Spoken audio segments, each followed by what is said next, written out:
Welcome to the 50 shades of BTech life మొదటి గ్రంథంలో నుంచి 38వ పేజ్. సో నేను ఒక చిన్న స్టోరీ చెప్తాను. నా ఫ్రెండ్కి జరిగింది, మీకు మాత్రం జరగకూడదు, మీరు చేయకండి కూడా.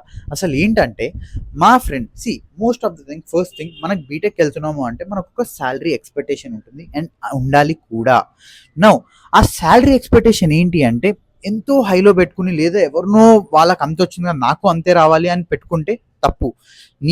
నీకు వచ్చిన స్కిల్స్కి you are aiming for something near by వెళ్ళిన చాలు అనుకోవాలి. నౌ ఇక్కడే వాడు చేసిన తప్పేంటి అంటే అరౌండ్ 12.5 13 ఎల్పిఓ టార్గెట్ పెట్టుకున్నాడు. ఆల్మోస్ట్ ఒక 10 to 15 ఇంటర్వ్యూస్ ఇచ్చాడు. లిటరలీ 6 ఇంటర్వ్యూస్ క్రాక్ చేశాడు. But the highest crack interview, the highest package వచ్చేసి 6.5 ఎల్పి అతనికి వచ్చింది.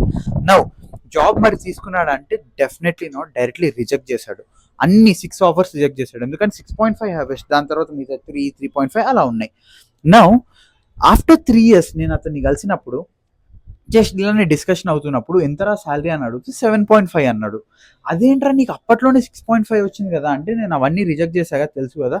దాని తర్వాత క్యాంపస్ ప్లేస్మెంట్స్ ఎప్పుడైతే అయిపోయినాయో, once he's out of his campus, literally almost 1 year పాటు అసలు ఇంటర్వ్యూస్ క్రాక్ చేయలేదు, ఇంటర్వ్యూస్ ఇవ్వడానికి కాల్ షెడ్యూల్ అవ్వట్లేదు. అలా చాలా చాలా చాలా పరిస్థితుల్లో మీరు ఇంటర్వ్యూ ఛాన్స్ని మిస్ చేసుకుంటే మళ్ళీ ఆ ఛాన్స్ రావడానికి లిటరలీ 1.5 year పట్టింది.